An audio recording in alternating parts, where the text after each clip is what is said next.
They dumped me in a nursing home with the words, "Dad, you're keeping us from living our lives." They just brought me in like a piece of old furniture and left me on the curb, set my bag by the entrance, turned around, and drove off. They didn't even look back, but they didn't know one secret that was about to turn their lives upside down. I'll get to that in a minute. Hello. My name is Leonard Mitchell. I'm 83 years old. My son, Victor, and his wife, Chloe, decided to get rid of me and get their hands on my house. I'm not going to cry while I tell you this, not because it doesn't hurt, but simply because I've lived 83 years. And I've learned one thing: tears don't get the job done. What gets the job done is your head and your patience. And my head, thank God, still works just fine. Let's go back to the beginning, so you understand how it all happened. I lived in my house for 51 years.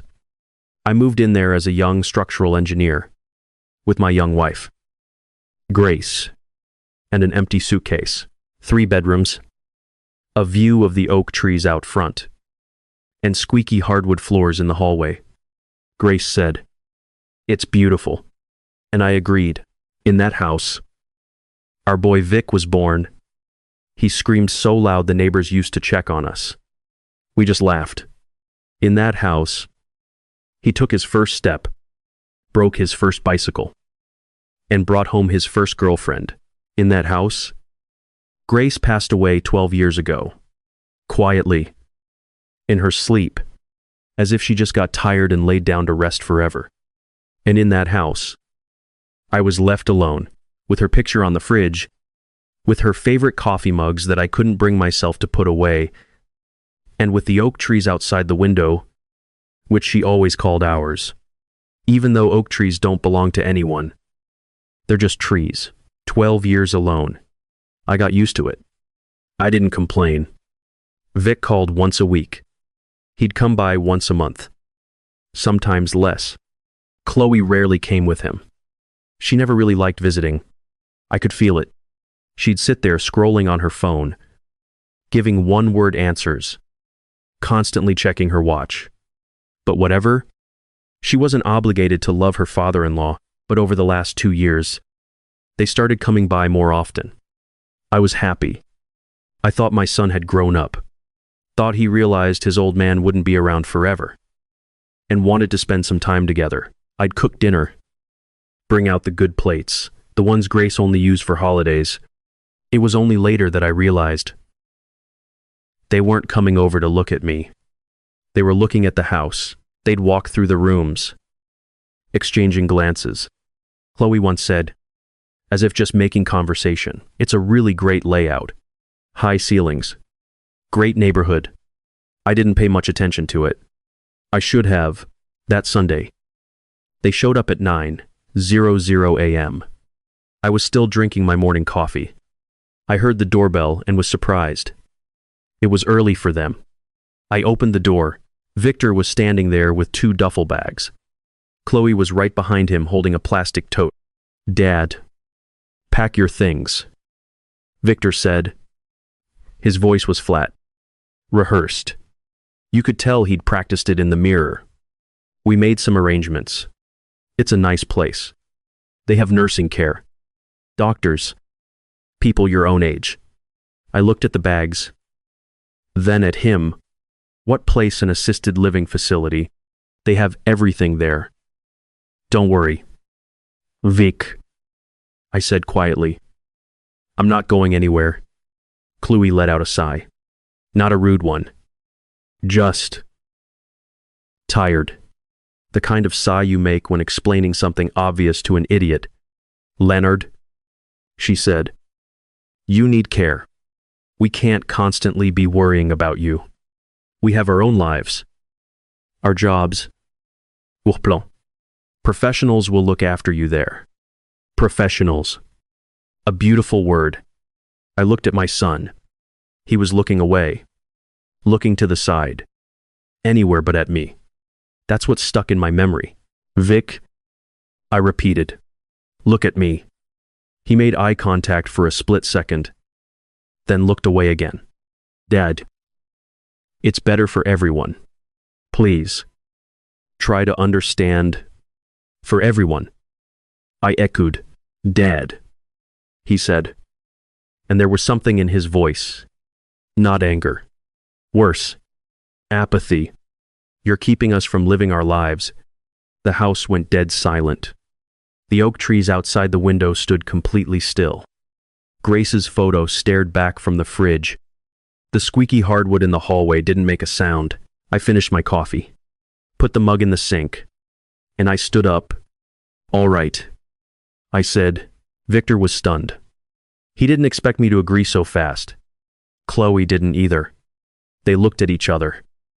While I walked into the bedroom to pack, I took a few changes of clothes. My medications. Mirazor. A book. I took Grace's photo, the small framed one I used to take on business trips.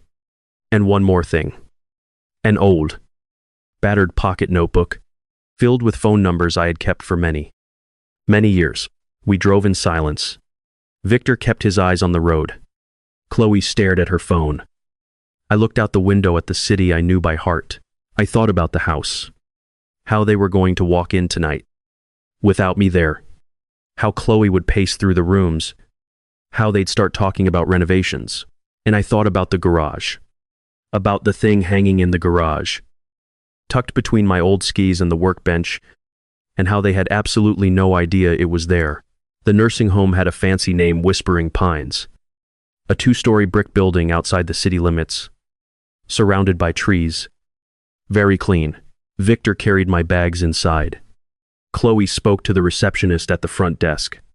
Quickly. Efficiently. The way you drop off a coat at the dry cleaners, at the front entrance. Victor stopped. I thought he might say something. Gimehu. Maybe do something. Human. Instead, he said, we'll come visit. Get settled in. And they drove off. I stood by the entrance, watching their car disappear down the road. 83 years old. 51 years in the same house. Raised a son. Buried a wife. Worked honestly my whole entire life. And here I am, standing with a duffel bag at the door of a nursing home, like a piece of old furniture kicked to the curb. The receptionist, a young girl, peeked out. Mr. Mitchell. Come on in. I'll show you to your room. I picked up my bag and stepped inside, but right before I walked through the inner doors, I pulled out my cell phone. I opened that battered notebook and dialed an old number. It rang 3 times. Hello, a familiar voice answered. Raspy. Half asleep. It was still early. Frank. I said. It's Len. Did I wake you, Len? Frank sounded shocked.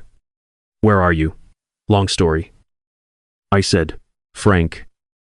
Do you remember that conversation we had about the painting? A pause on the line. I remember, he said carefully. And do you remember that buyer you tracked down 3 years ago? An even longer pause. Len, Frank said slowly. Are you serious? Dead serious. I said, Frank, I need your help. And I don't have much time. Behind me, the door clicked. The receptionist was waiting. He held up a finger to her. Just a second. Come over. Frank said, right now. I can't right now. I said, but expect a call very soon. I put the phone in my pocket and walked into the building. A plan was already coming together in my head. I didn't have a lot of time, but a little time isn't no time. Being 83 teaches you one important lesson. It's not about how much time you have. It's about how you use it. Now, my friends, before we go any further, I want to say something important. If these first few minutes have already resonated with you, please hit that like button right now. Those likes are what tell me that real stories like this still matter. And if you haven't already, subscribe and hit the bell icon, so the next story finds its way to you. Now, let's get back to Leonard, because we are just getting started. The room was small. A nightstand, A wardrobe. A window. The curtains were clean, but they felt institutional. On the wall was a cheap plastic-framed print of a landscape, a river, some trees, a sunset, someone else's world. I put my bag down and sat on the bed. The springs creaked. I just sat there, looking out the window. Outside, there were real trees, alive, unframed. It was better than the cheap print. Slightly, out in the hallway, I could hear voices, footsteps, dishes clattering, other people's lives happening behind paper-thin walls. A lot of people who probably sat on a squeaky bed just like this one, with a bag at their feet, staring out the window. The door opened without a knock. Oh, the new guy. I turned around. Standing in the doorway was a short, stocky man in his 70s. Veiled, rosy cheeks, with a mischievous look in his eyes. He had the smile of a guy who generally enjoyed life. In his hands, he held 2 mugs of tea. Arthur. He introduced himself. I'm your roommate. That's my bed. He nodded toward the bed on the opposite wall. Want some tea? I always make 2. Just in case someone moves in. I looked at him for a second. Leonard, I said, and yes, I will. He walked in, handed me the mug, and sat on his bed facing me. He looked at my bag. Then he looked at the photo of Grace, which I had already placed on the nightstand. Brought you in today. Huh. Today? My son. Arthur nodded. No judgment. No pity. Just nodded like a man who knew the story all too well. The first time is always the hardest, he said. Then you get used to it. I looked right at him. I don't plan on getting used to it. He stayed quiet for a second, then chuckled. Softly, but genuinely. That's good, he said. That's very good. Leonard, most folks get used to it by day 3. They sit exactly where you're sitting, and they start waiting. Waiting for what nobody knows. Just waiting. He took a sip of his tea. But you're not going to wait. No, I said. I'm not. He looked at me again, more carefully this time, sizing me up. You're an interesting guy, he said. What did you do for a living? Structural engineer. 37 years at the plant. I was an accountant, he said. 25 years at the city tax office. He spread his hands. Different lives. Exact same destination. Nice to meet you. We sat in silence for a bit. Outside, the wind rattled the trees. Arthur, I asked. The director here, what kind of guy is he? He looked surprised by the question. But he thought about it. Mr. Bennett, he's all right. Not evil. A little cheap sometimes. Yells about having electric kettles in the rooms. Says it's against fire code. But overall, he's a decent guy. Not a crook. Not a jerk. Hard to find guys like him these days. He's an honest man. Why do you ask? I need to talk to him. I said, today? Arthur looked at me, his interest peaking. Leonard, he said slowly, you've been here all of 3 hours, and you're already scheming. I finished my tea and set the mug down next to Grace's photo. I agreed. The director saw me at 5:00 p.m. His office was small. A desk, 2 filing cabinets, a potted plant in the corner. Robert Bennett was exactly as Arthur described him. About 60 years old. He had the tired face of a man who spends his life carrying other people's problems. His eyes were attentive, not overly warm, but not cold either. He listened quietly while I spoke. I kept it brief, leaving out unnecessary details. Just the facts. My son dropped me off. He wants to take the house. I need 3 days to handle a piece of business. Quietly. Under the radar. Officially, I haven't moved out of my house yet. If my son calls, tell him I'm feeling a little under the weather. I'm resting, and I can't be disturbed. Mr. Bennett listened without interrupting. When I finished, he stared at his desk for a long time.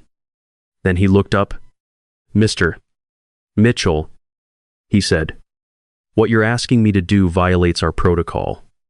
I am required by law to update family members on a resident's status. I understand, I said, and I have no idea what exactly you're planning to do during these 3 days. C'est le one item, I told him, legally. Honestly, I just don't want my kids knowing about it before it's done. He studied me for a long moment. Why are you telling me this? He finally asked. Why didn't you just sneak out? That's a good question. I paused. Because I've done things honestly my whole life. I'm not going to change my habits at 83. He went quiet again. Then he stood up, walked over to the window, looking out at the courtyard. A few elderly folks were sitting on the benches. I've worked here for 15 years, he said, without turning around. Do you know how many people have passed through my doors? A lot. I imagine a whole lot.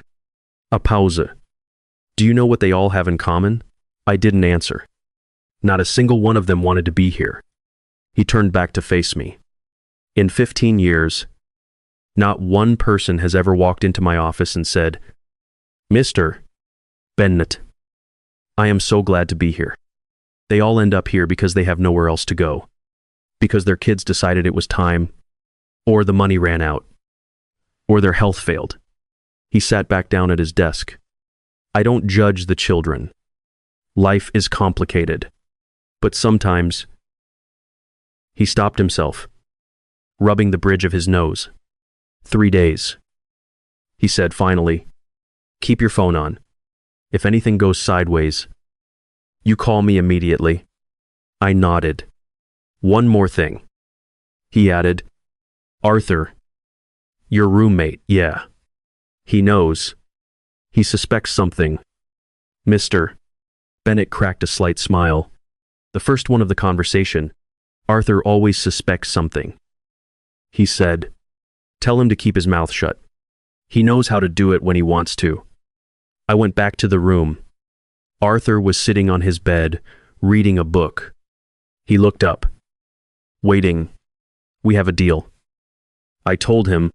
He closed the book. With the director, yes. And now what? I sat down, pulled out my phone, and checked the time. 6:30 p.m.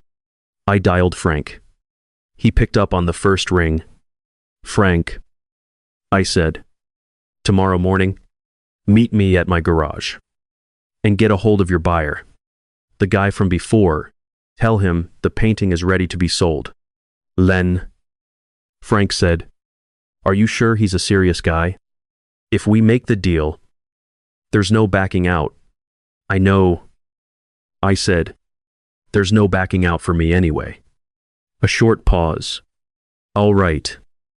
Frank said, tomorrow, 9 a.m. at the garage. I hung up. Arthur was watching me in silence, waiting patiently.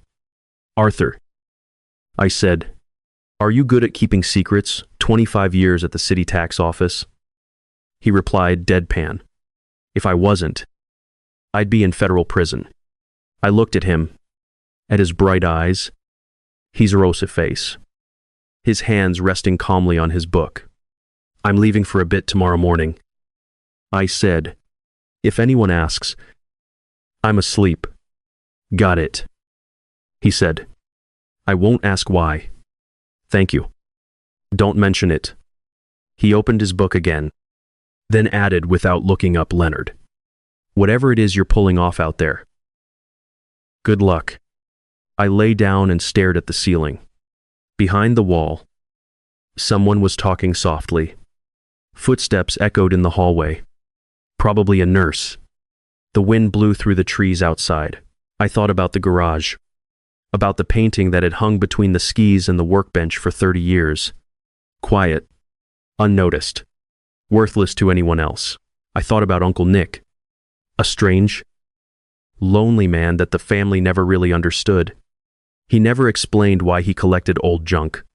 He just did. Maybe he knew something we didn't. Maybe he just liked beautiful things. Or maybe he was saving it for me. For a rainy day exactly like this one. I closed my eyes. Tomorrow at 9 a.m. But that wasn't the only thing on my mind. Because earlier that evening, while I was talking to the director, I got a text message from my old neighbor, Pete, from back home. The message was short, Len. There are strangers walking through your house with a realtor. They're asking when the place will be emptied out. I read it 3 times. When the place will be emptied out, they weren't wasting any time. Which meant neither could I. I woke up at 6:00 a.m. It was still dark outside. October mornings in Seattle wake up late. The trees were just black silhouettes against a gray sky. Arthur was fast asleep. Breathing steadily, I got up and got dressed in the dark. I didn't want to wake him. I grabbed my jacket, my notebook, and my phone. At the door, I paused. I looked at Grace's photo on the nightstand. All right. Grace. I whispered, help me out here. I stepped into the hallway. A nursing home at 6 a.m. is dead quiet. The only sound was some clattering from the kitchen down the hall. The night nurse was dozing at the front desk, head resting on her hand. I walked past her on tiptoes, not because I was sneaking out, but because I didn't want to disturb her. It was cold outside. A crisp autumn morning, frost on the grass, the smell of damp leaves. I popped my collar and walked to the bus stop. The bus arrived 12 minutes later. I rode alone in an empty carriage, watching the city wake up, windows lighting up, early commuters hitting the sidewalks, coffee shops flipping their open signs. A perfectly normal morning in a perfectly normal city. Except for me. It wasn't normal at all. Frank was already waiting by the garages at 8:30. He was 75. A small, neat man, always put together. Even in an old windbreaker, he looked like a man who had everything in its right place. We'd met 30 years ago. We had neighboring garages. Struck up a conversation. Turns out, he used to work as an appraiser at the downtown art museum. He knew everything about antiques and old canvases. It was Frank who, 3 years ago, walked past my open garage door, stopped to borrow a wrench, and ended up staring at the painting in absolute silence. He saw me walking up and stepped out to meet me. We gave each other a quick, firm hug. Len, he said, tell me what happened. I gave him the short version. He listened without interrupting. When I finished, he just shook his head. Your own son, he said, not judging, just stating a fact. I got a hold of the buyer, David Ellis. Remember him? The guy who made the offer 3 years ago. I called him last night. He remembers the piece. He's ready to come down today. When noon, if you're ready to sell, I'm ready. I said. Frank looked at me with genuine concern. Len, are you absolutely sure? It's your uncle's painting. It's been hanging there for 30 years. I pulled the heavy padlock key out of my pocket. Exactly.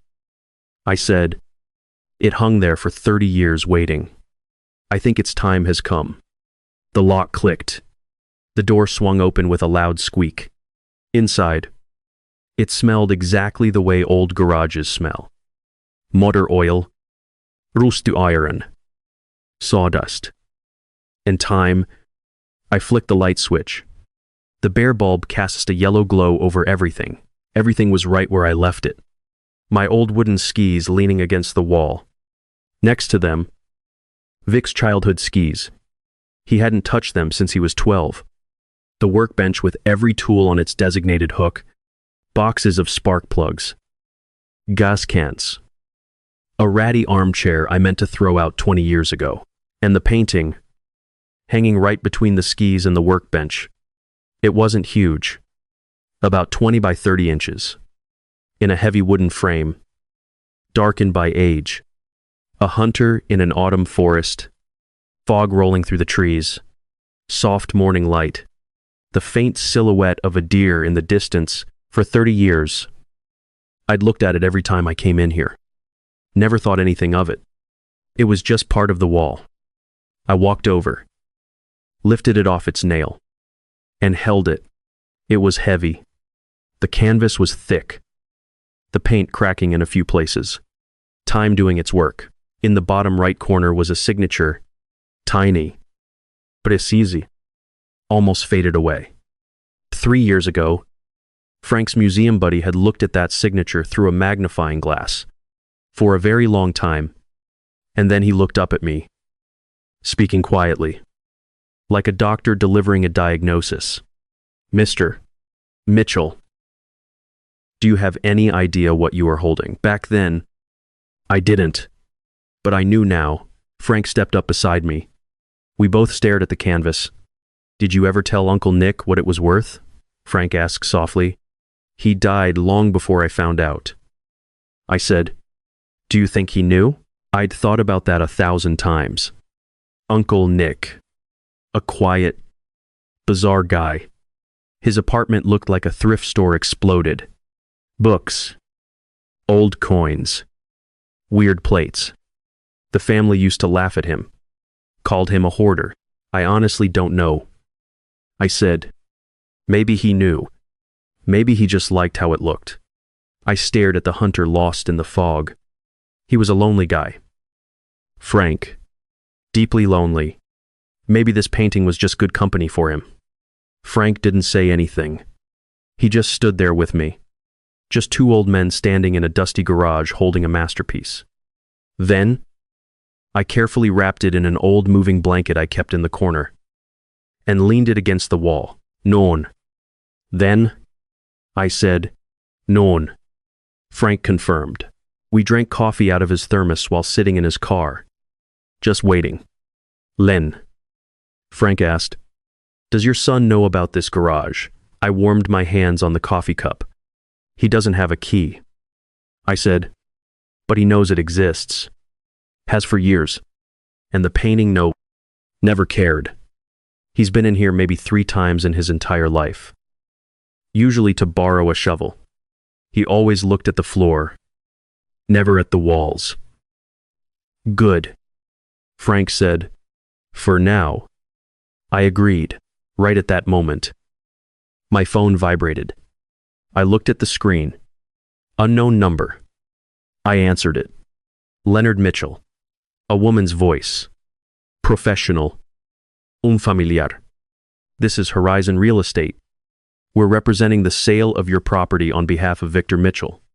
We just wanted to confirm what date you'll have your remaining items cleared out. The buyers are hoping to close before the end of the month." I stared straight ahead through the windshield.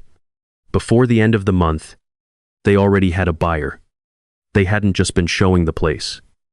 They'd made a deal. While I was sitting on that squeaky bed in the nursing home looking at the tree, they were finalizing the sale of my home. "I'll call you back later," I said flatly. "Of course, sir. But if you could let us know today because I hung up." Frank was watching me. "The house," he asked quietly. "They found a buyer." I said, "They want me fully moved out by the end of the month." He was quiet for a second. "Len, do you have enough time?" "Not much." I said, "But enough." I put the phone away, finished my coffee, and checked my watch. 10:30 a.m. An hour and a half until the buyer arrived. I opened the car door. "I'm going to double-check the lock on the garage," I said. "I want everything locked down tight before Mr. Ellis gets here."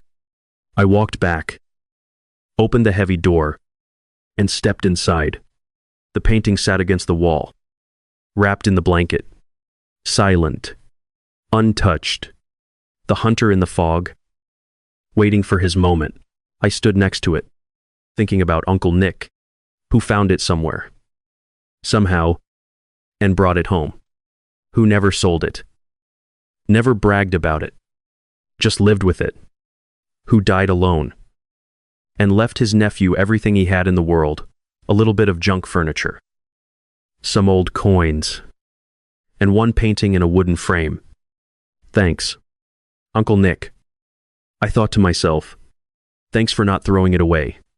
I stepped out, locked the heavy padlock, gave it a hard yank, and walked back to the car. Frank, I said as I sat down, when this is all over, I want to drive out to his grave. It's been way too long. Frank nodded. I'll go with you, he said simply. We sat and waited for noon. A light drizzle started falling, drops tracing lines down the windshield. The alley behind the garages was gray, wet, and totally empty. Just a normal, boring October day. Except I had a text message in my pocket telling me I was practically homeless. And locked in a garage 10 feet away was a painting worth a fortune. The plan in my head was fully locked in. The only thing left was the timing. I had to pull this off before Victor realized what was happening. David Ellis arrived right at noon. He drove a dark blue sedan. Expensive. Quiet. But nothing flashy. He stepped out, a solidly built man in his 50s wearing a very nice overcoat. His face was calm. His movements slow. The look of a man who never has to rush because he knows the world will wait for him. He was a serious collector. Frank had told me if this guy names a price, Ez pays it. If he says no, the conversation is over. He walked up, nodded to us, and shook our hands. First Frank's, then mine. A firm handshake. No small talk. Let's see it, he said. I unlocked the garage. Mr. Ellis walked in and glanced around. He didn't look at the skis, the workbench, or the boxes. His eyes went straight to the blanket. I pulled the blanket back.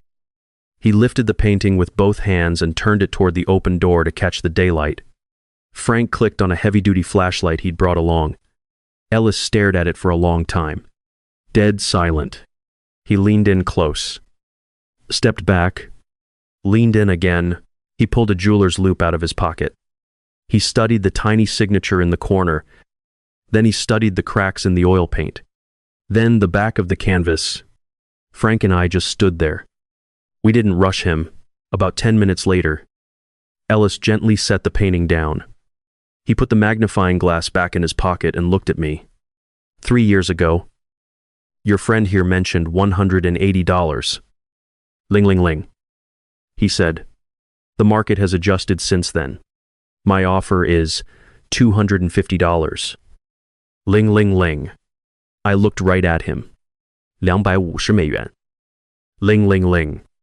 For a canvas that had been sitting behind a rusty lawnmower for 3 decades, cash, I asked. I can't do $250,000 in cash on a Tuesday afternoon, he said smoothly. I can wire it to your account tomorrow morning, or give you a cashier's check. Your choice. Today, I can leave you with a contract and a $10,000 cash deposit. I thought for a split second. The painting leaves today, I said. That's my condition.